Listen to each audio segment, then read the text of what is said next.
Mulai dari cowok yang dipaksa menikahi gadis kuil, raja iblis yang reinkarnasi ke dunia modern, sampai seekor naga yang berenkarnasi menjadi manusia, di musim Fall 2024 ini, banyak banget anime seru yang wajib lu tonton.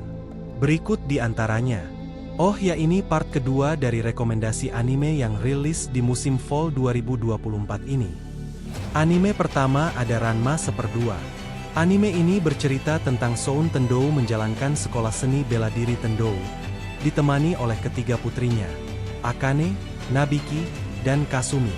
Suatu hari, kehidupan kakak beradik ini berubah drastis saat ayah mereka mengumumkan bahwa dia telah berjanji kepada salah satu dari mereka untuk menikah dengan putra sesama seniman bela diri dengan harapan dapat meneruskan warisan keluarga. Selain reaksi mereka yang beragam, saat tunangannya tiba, hal terakhir yang diharapkan oleh keluarga Tendou adalah Ranma Saotome dan ayahnya, Genma. Ranma telah berlatih di Cina bersama ayahnya sampai sebuah kecelakaan yang tidak menguntungkan mengubah hidup mereka berdua.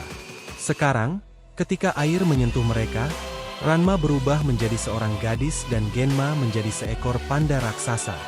Ranma saat ia mencoba untuk bergaul dengan tunangannya yang baru, bungsu dari saudara perempuan Tendou, Akane. Ketika keduanya mulai bersekolah di sekolah yang sama, mereka berurusan dengan sesama teman dan saingan, yang semuanya memiliki sesuatu untuk dikatakan tentang pertunangan mereka. Anime kedua ada Hitori Bokchi no Isekai Kouryaku. Ketika Haruka yang penyendiri dan sarkastik berpindah bersama kelasnya ke dunia lain, dia tidak terlalu suka berpetualang. Tetapi dia tidak keberatan memiliki beberapa kekuatan keren.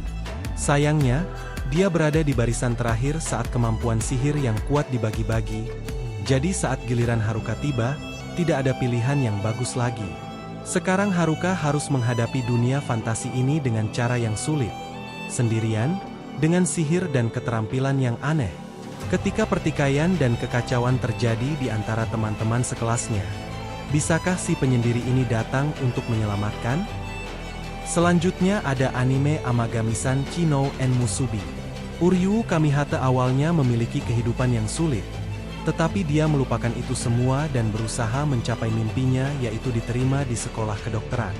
Namun ketika dirinya tiba di rumah barunya, ternyata tempatnya merupakan sebuah kuil, tempat impiannya karena tenang untuk belajar.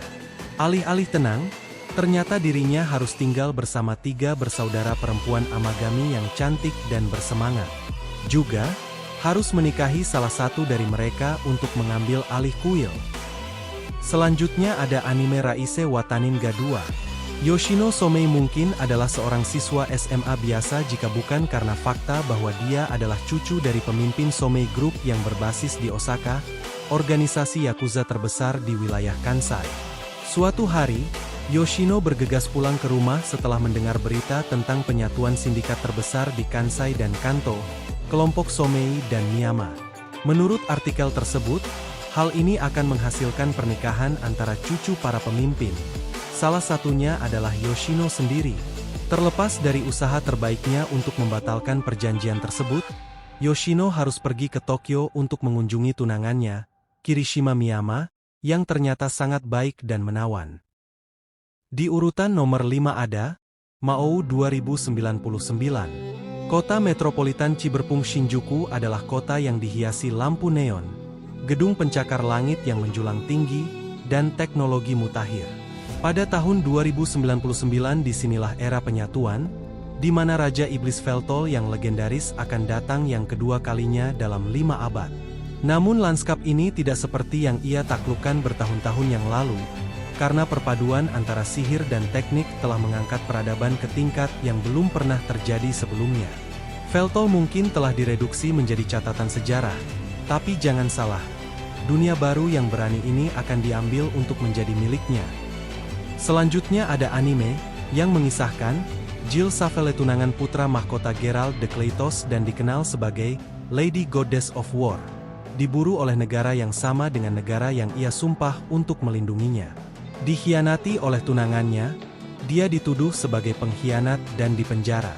Di saat-saat terakhirnya, Jill dipenuhi dengan penyesalan, tetapi saat kematiannya mendekat, dia terbangun 6 tahun di masa lalu. Kali ini, dia tidak akan menjadi pion belaka.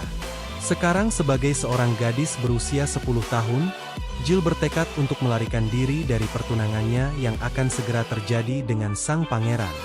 Untuk itu, dia dengan bercanda menyatakan cintanya kepada Kaisar Naga berusia 19 tahun, Hades Theos Raphe, yang suatu hari nanti akan menodai tanah dengan darah karena kegilaan. Namun di luar dugaan, dia menerimanya. Selanjutnya ada anime.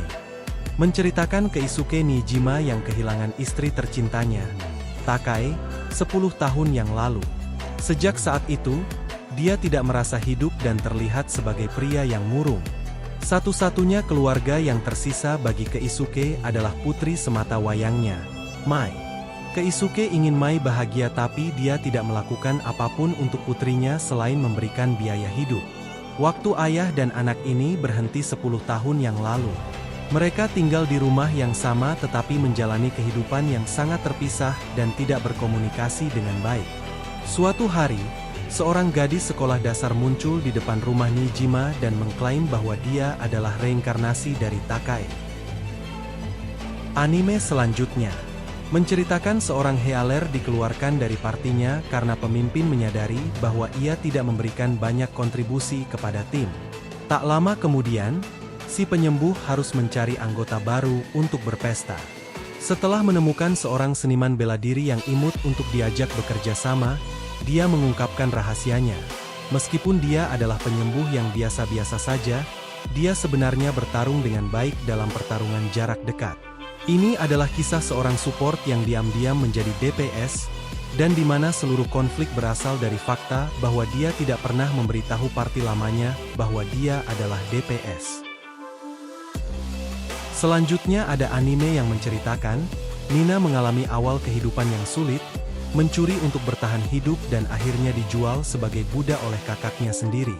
Namun yang mengejutkannya, penculiknya, Pangeran Azur, memerintahkan dia untuk menjalani kehidupan seorang putri, khususnya kehidupan putri pendeta yang baru saja meninggal, Alicia. Namun, meskipun nasibnya berubah, Nina tidak akan menyerah pada kehidupan lamanya tanpa perlawanan. Dan Azur mungkin adalah orang yang akhirnya bisa menandingi kecerdasannya. Namun, seberapa besar Nina bisa mempercayai Azur? Dan bisakah dia menghentikan perasaan yang tumbuh di hatinya, mengetahui bahwa dia akhirnya harus menikah dengan orang lain? Anime yang terakhir menceritakan dahulu kala, seorang manusia berhasil mengalahkan naga tertua dan terkuat di antara mereka semua. Naga ini begitu kuat sehingga bahkan para dewa pun takut kepadanya. Tetapi ia menerima ajalnya sendirian. Kemudian, tiba-tiba, naga itu terbangun dalam kehidupan baru sebagai seorang pria bernama Dolan, yang tinggal di sebuah desa yang jauh. Hidup sebagai manusia biasa, Dolan bekerja keras di ladang dan berburu makanan. Meskipun kehidupan di desa itu sederhana, namun juga nyaman dan membuatnya bahagia dengan cara yang tidak pernah dia rasakan sebagai naga. Namun suatu hari, saat menjelajahi sebuah rawa, Dolan bertemu Selia, makhluk setengah manusia dan setengah ular yang disebut Lamia. Dia sedang mencari pasangan, namun dia mengakui bahwa dia tidak pandai membuat manusia menyukainya karena dia adalah bagian dari ular. Terlepas dari perbedaan mereka, Dolan dan Selia mulai berteman. Namun, mereka menghadapi banyak tantangan dari kekuatan luar, bisakah mereka mengatasinya?